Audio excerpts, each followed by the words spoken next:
Bismillahirrahmanirrahim. Assalamualaikum warahmatullahi wabarakatuh. Teman-teman santri Madin, kembali lagi bersama saya Ustadz Muhsin di mata pelajaran tarikh. Nah, di mata pelajaran tarikh hari ini kita akan meneladani sahabat Rasulullah SAW bernama Abdurrahman bin Auf. Nah, siapakah Abdurrahman bin Auf? Nah, mari kita kenal terlebih dahulu sosok Abdurrahman bin Auf ya. Abdurrahman bin Auf ini adalah salah satu dari 8 orang yang pertama kali masuk ke dalam Islam ya, atau biasa kita kenal dengan sebutan As-Sabiqunal Awwalun. Kemudian ia juga termasuk 10 orang yang dijamin masuk surga ya.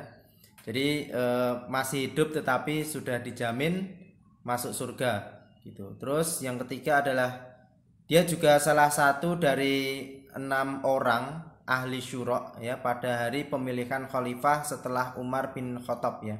Jadi Abdurrahman bin Auf ini adalah salah satu dari Dewan Syura atau apa istilahnya kelompok kecil yang dibentuk oleh Umar bin Khattab untuk mencari khalifah pengganti Umar bin Khattab begitu. Kemudian sebelum masuk Islam, Abdurrahman bin Auf ini memiliki nama yakni Abdul Harits, Abdul Amrin, dan Abdul Ka'bah ya. Namanya banyak. Terus setelah masuk Islam namanya diganti oleh Rasulullah yakni Abdurrahman ya. Jadi nama lengkapnya adalah Abdurrahman bin Auf bin Abdul Harits bin Zuhrah bin Kilab bin Murrah bin Ka'ab bin Lu'ayyi al-Quraisy az-Zuhri gitu ya. Dan merupakan keturunan dari Bani Zuhrah, salah satu rumpun suku dari Quraisy ya. Kemudian keteladanan dan kedermawanan dari Abdurrahman bin Auf.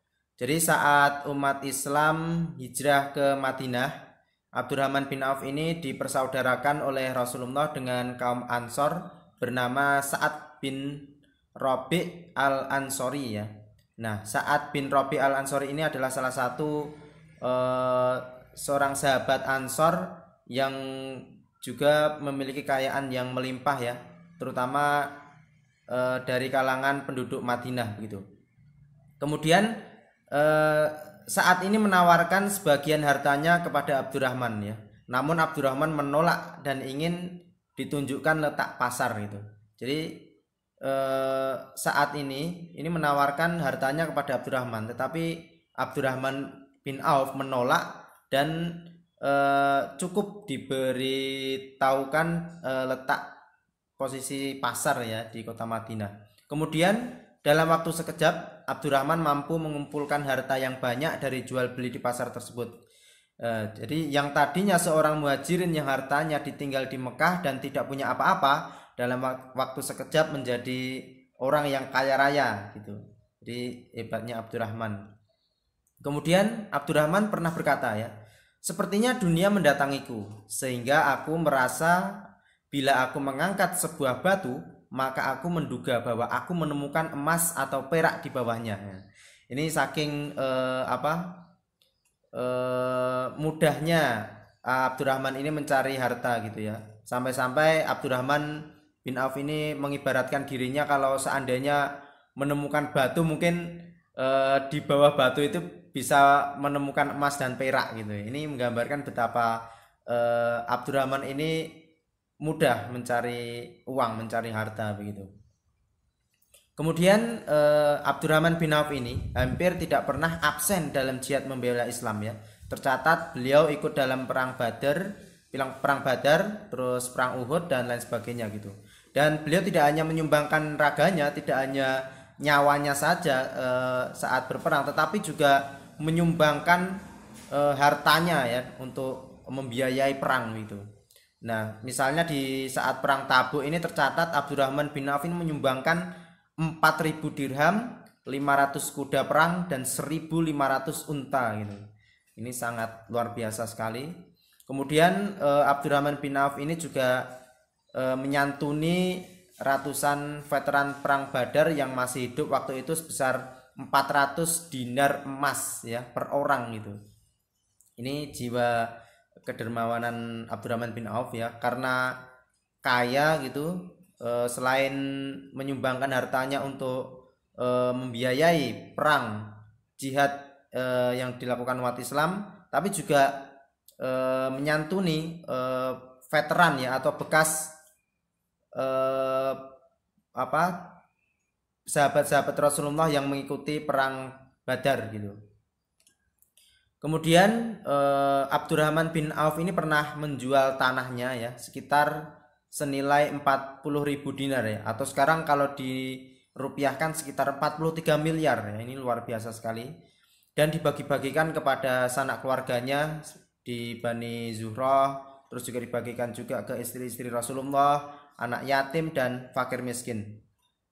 Kemudian Abdurrahman bin Auf juga pernah membagikan 700 ekor unta gitu. Bayangkan saja 700 ekor unta. Kalau di Indonesia kita hewan ternak yang paling mahal sapi kan atau kerbau. Tapi ini unta, ini lebih mahal daripada sapi dan kerbau, dan jumlahnya pun tidak main-main. 700 ekor unta dibagikan dengan percuma kepada penduduk Madinah.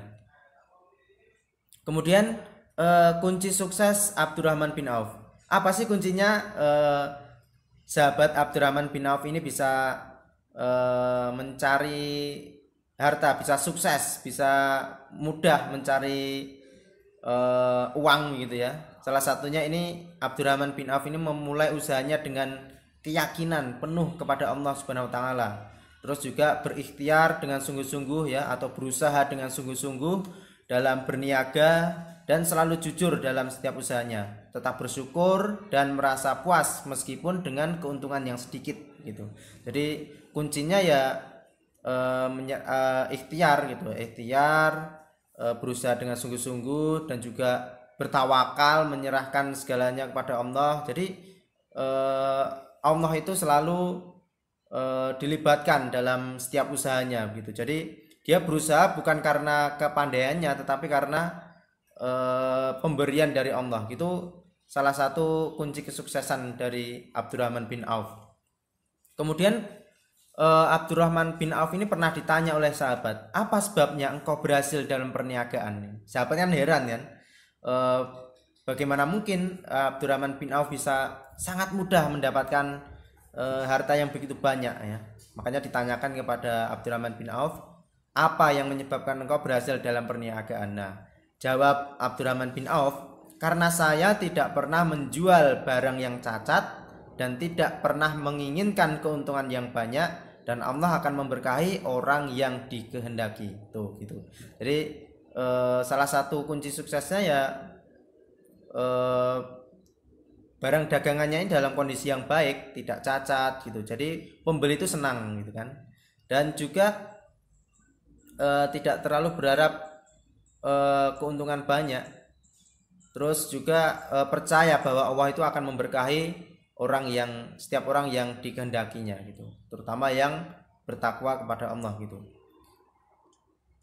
Wallahu a'lam bishawab. Sekian kisah tauladan dari sahabat Rasulullah bernama Abdurrahman bin Auf. Nantikan kisah-kisah selanjutnya dari pelajaran tarikh. Sekian dari saya. Wassalamualaikum warahmatullahi wabarakatuh.